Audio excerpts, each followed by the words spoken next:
Hi friends, ఈ video నచ్చినట్లయితే like చేయండి, సబ్స్క్రైబ్ చేయండి. జడ్జ్ అయితే దీపని చూసి అమ్మ నీకేం కావాలో కోరుకో అమ్మ అని చెప్పేసి అంటూ ఉంటాడు. ఆ మాటలు వినగానే అక్కడున్న దీప మాత్రం జడ్జి గారు నా భర్త నుండి విడాకులు కావాలి అని చెప్పేసి అంటుంది. ఆ మాటలు వినగానే అక్కడున్న నరసింహ మాత్రం వాళ్ళందరూ కూడా ఒక్కసారిగా షాక్ అయిపోతూ ఉంటారు.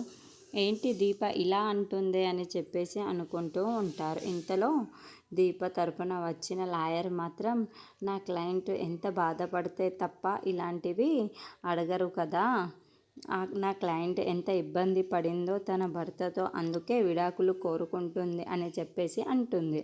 ఆ మాటలు వినగానే అక్కడున్న నరసింహ వాళ్ళ లాయర్ మాత్రం ఏంటి విడాకులు కావాలా, విడాకులు కావాలి అంటే అవి ఏమైనా ఇస్తారాకులా ఇచ్చేయడానికి, విడాకులు కావాలి అంటే ఏదైనా ఒక బలమైన కారణం ఉండాలి, బలమైన కారణం ఉంటేనే తప్ప కోర్టు వాళ్ళు ఇస్తారు అని చెప్పేసి అంటాడు.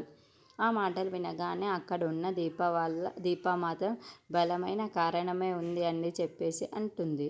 ఆ మాటలు వినగానే అక్కడ ఉన్న నరసింహ మాత్రం ఒక్కసారిగా షాక్ అయిపోతూ ఉంటాడు. ఇంతలో అక్కడున్న లాయర్ మాత్రం ఏంటమ్మా ఆ బలమైన కారణం, నీకు ఏ బలమైన కారణం లేదు, నువ్వు నీ కూతుర్ని దక్కించుకోవటానికి ఏదో ఎత్తుగడ వేస్తున్నావు అని చెప్పేసి అంటాడు. ఆ మాటలు వినగానే అక్కడున్న దీప మాత్రం లేదు లాయరు, తను చెప్తుంది నిజమే, ఒక భార్యకి విడాకులు ఇవ్వకుండా ఇంకో భార్యని పెళ్లి చేసుకోవచ్చా అని చెప్పేసి అడుగుతూ ఉంటుంది.